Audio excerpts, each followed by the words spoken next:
They said I was the first guest, so why did the guest book have entries, dozens of them dated months before my arrival, all written in shaky, frantic handwriting? Last fall, I booked a weekend getaway through a new vacation rental site that promised undiscovered stays. The listing showed a beautiful little cabin in Vermont stone chimney, firewood included, right on the edge of the woods. No reviews yet, but the price was cheap, and I liked the idea of being somewhere quiet. The owner, a woman named Claire, messaged me directly to say I'd be her very first guest. She apologized in advance for any kinks since the place was just finished and newly listed.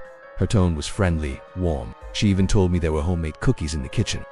The drive up was uneventful, but I got there just after dusk. The trees along the road were thinning, skeletal, and the air had that sharp, pre-winter chill that gets into your sleeves. I parked, grabbed my bag, and headed up the porch. The cabin was cute, maybe a little too staged, like no one had ever actually lived there. It smelled like sawdust and lemon cleaner. The fireplace had fresh logs stacked, but no soot in the hearth, not even a spiderweb in the corners. On the counter was a wicker basket with 2 wrapped cookies and a folded note that read, "Welcome. So excited to host my first guest. Please enjoy your stay, smiley face, Claire." There was a leather-bound guest book on the dresser. Simple, brown cover, nothing fancy. But when I opened it expecting it to be empty, it wasn't. There were messages, not just 1 or 2, but dozens. The first page read, 9/12, strange noises upstairs. Thought this was a one-story. The next one said, 9/14, still hearing it. Scratching in the walls, told Claire. She said it's just the pipes. But there are no pipes on that side of the house. The entries got worse as they went. 9/17, I found hair under the bed. Not mine. Not human. 9/18, the mirror moved. Not kidding. I watched it happen. Something's in this house. Novi GVG the Purvinch Manuzi, I'm leaving tonight. If you're reading this, don't stay past 3 days. That one was the last, with a date. But further in, on a blank page, were words etched so hard into the paper they'd nearly torn through. She lies. She always lies. I just stood there, guest book in hand, heart pounding in my ears. The room suddenly felt smaller. I remember slowly walking to the window, half expecting someone to be standing outside. No one. I went back to the living room and pulled out my phone. Just something casual. "Hey, just checking in, thanks again for the cookies. Just curious, were there any test stays here before me?" She replied 2 minutes later, "No, you're the first. Let me know if you need anything at all." I didn't sleep much that night. Around 2:30 a.m. I heard something upstairs. Yes, even though the cabin was supposed to be one level, it was faint, like a dragging sound, followed by a dull thud. Then silence. I tried to convince myself it was wind or branches on the roof, but the sound came again. This time, sharp, like someone had dropped something heavy onto the floor above me. I got up, grabbed the fire poker from the hearth, and started checking the place. No attic door, no staircase, but near the back of the house, in the hallway, I noticed a square in the ceiling. A panel. It blended in, but once I saw it, I couldn't unsee it. I pulled over a chair, used the fire poker to nudge the panel open. Cold air spilled out, along with dust. I aimed my phone flashlight up. There was a crawl space and finished beams, insulation, and what looked like blankets, a sleeping bag. And then I saw the eyes, reflecting the light, watching me, just watching. I nearly fell off the chair getting down. I called Claire, straight to voicemail. Texted her, "There's someone in the attic, I'm calling the police." No reply. I didn't wait. I got in my car and drove to the nearest town, parked at a gas station under floodlights, and stayed in the car until sunrise. The police went with me later that morning, but by the time we got there, the attic was empty. No blankets, no sleeping bag, nothing, just a strong smell like damp earth and something. I showed them the guest book. The officer flipped through it and frowned. Then he said, "Weird, these pages are blank." I took the book from him. He was right. Every single page, empty, as if nothing had ever been written. I left the cabin that day and never went back. The rental listing disappeared a week later. Claire never responded again. But sometimes, I wonder who was I really talking to, and if I was the first guest, who wrote all those messages?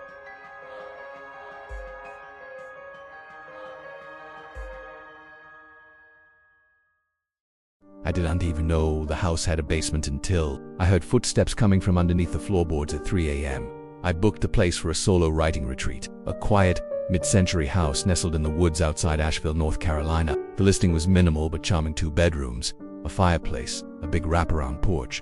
No mention of a basement, just what I needed: isolation, peace, and no distractions. The host's name was Diane. She messaged me right after I booked. Polite, enthusiastic, and oddly specific. Maintenance is ongoing in certain parts of the property. I didn't think much of it, probably a closet or a utility room. Lots of places have locked storage. The first day was great. I unpacked, made coffee, and got to work at the dining table overlooking the trees. No neighbors in sight, just rustling leaves and the occasional creak of the old wooden frame settling. Cozy in the daylight, slightly eerie at night. It wasn't until the second evening that I noticed something strange. While brushing my teeth in the whole bathroom, I caught a draught of cold air, stronger than usual. I looked around and noticed a faint line on the floor at the end of the hallway, almost like a seam. Curious, I crouched down and tapped it. It sounded hollow. I pulled back the hallway rug and found a square outline in the hardwood, unmarked, without a handle, not even a latch, just an indentation where your fingers could pull it up.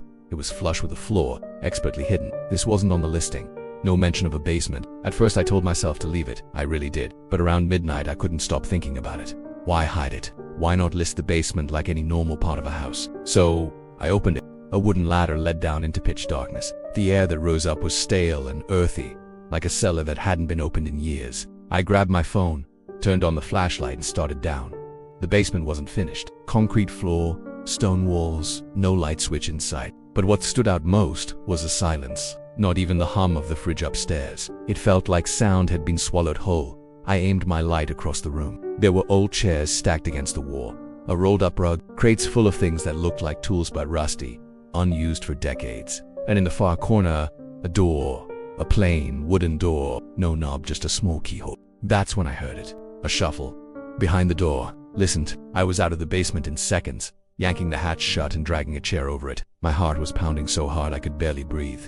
I didn't sleep that night. The next morning I messaged Diane. I tried to keep it casual. Quick question: did the house used to have a basement or a storage space? Just curious. She didn't respond. Not that day. Not the next. But the footsteps started that night. Around 3 a.m. I heard slow, deliberate creaking below me, like someone walking directly underneath my bed. I held my breath, staring at the ceiling.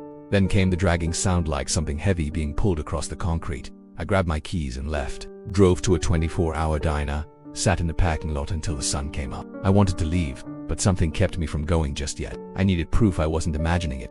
That morning I returned and waited until daylight poured through the windows before opening the trapdoor again. The air coming out was even colder now. I climbed down, slowly, cautiously, holding my phone in front of me. The crates and chairs were the same. The rolled-up rug hadn't moved, but the door in the corner, it was wide open. There was a passage, now narrow, dirt-lined, leading deeper into the earth, and carved into the stone above it were 5 words: "Do not let it out."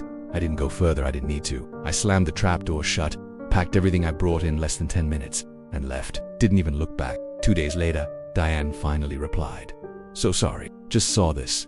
The house has no basement. Must be a mistake. Are you enjoying your stay?" I didn't answer. I checked the listing a week later. It was gone.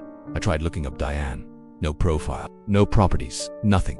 But here's the part I can't shake. Last week I got a message from a different hosting platform. "Hi, I saw you stayed in one of my homes recently. I'd love to invite you to try my newest cabin. Just one thing, please. Don't explore any locked doors." Same tone, same phrasing. But the name wasn't Diane this time. It was Erin. And I know whatever's under that house isn't finished with me yet.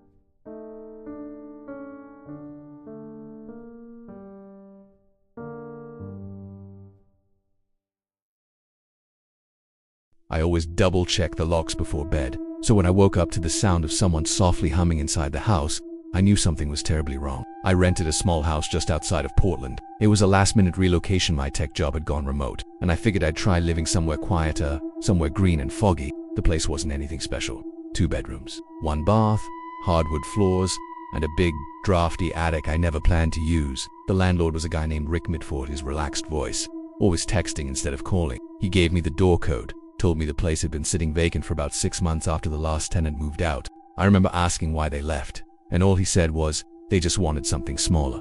Guess this place felt too big. The first few nights were fine. The usual creaks and groans of an old house settling didn't bother me. I chalked it up to the wind in the trees or the central heat kicking on. But things started to get weird. About a week in, I noticed the front door was unlocked one morning. That stood out because I always lock up. It's a reflex. Even back in my old apartment, I used to check it twice. Still, I figured maybe I'd been distracted, jet lag, new routines.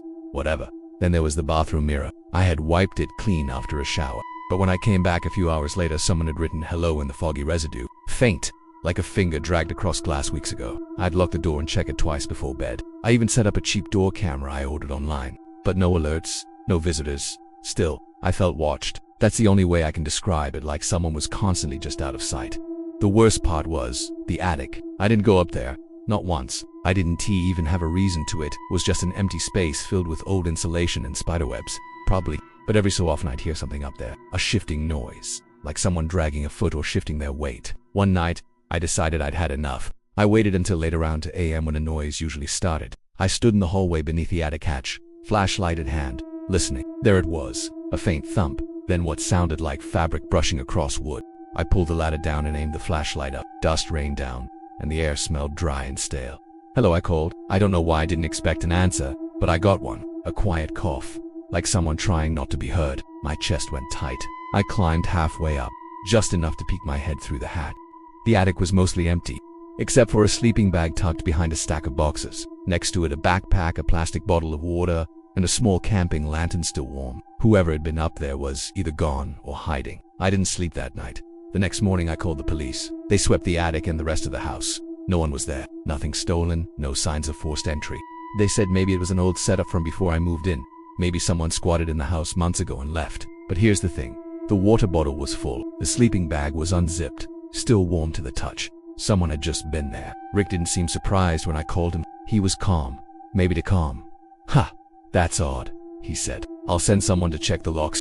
I asked if anyone else had a key. He paused and said, "Just me, but I'll make sure no one else is accessing the place." After that, I stayed in a hotel for a few days. Came back only during daylight hours to pack up. I was done with the house, done with that whole feeling. But here's the part that still keeps me up. The day I came back to move my boxes, I noticed something scratched into the wall behind a dresser in the guest bedroom. It hadn't been there before. I would have noticed. It said, "I've been quiet. Please don't leave." And beneath it, in newer scratches, smaller, more desperate, "I'll be lonely again." I didn't tell anyone. I just packed up and left. I still think about that attic, about how long they were up there, listening to me move around, sleep, shower, and sometimes, late at night, I wonder what if they never left? What if they just followed me?